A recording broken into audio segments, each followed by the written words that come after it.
1001 noc. Mihriban chce zabiť Kána. Prvý diel. Mihriban, prosím ťa, ja idem teraz do kúpeľov, do tých najnovších. Postrážila by si prosím ťa Kána. Jasne, Šehrizada, ako si praješ. A keby sa niečo dialo, tak mi zavolá. A môžem ho zobrať tam na tú veľkú trampolínu? No v poriadku, ale hlavne nech sa mu nič nestane. Ja vás tam prídem po tých kúpeľoch skontrolovať.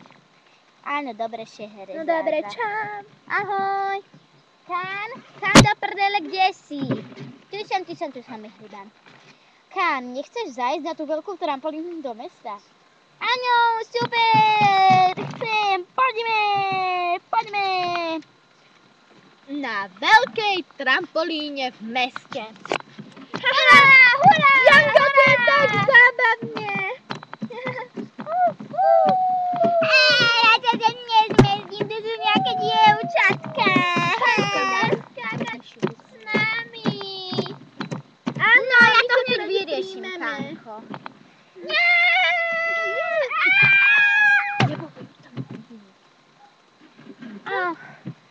Aj s tebou to vyriešim.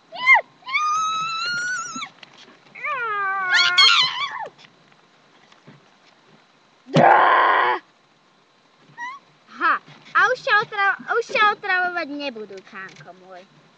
Je super, poďte teda zaskákať, dáme. Wow. Ahoj, Mihriban. Nevideli ste? Aťka! Prestaň, Kán! Prestaň! Nevideli ste Šehrezádu? Aťka! Prestaň!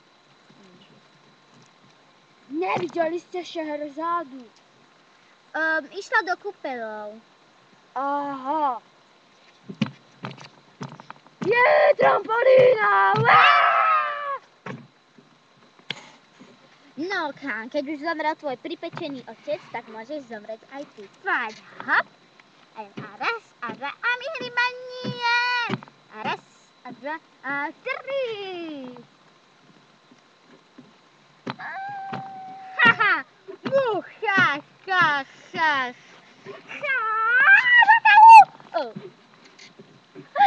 Už som prišla z tých kúpeľov. Čo? Prečo sú tu všetci mŕtvi? Nie, musí sa zabiť aj ja. Ešte raz.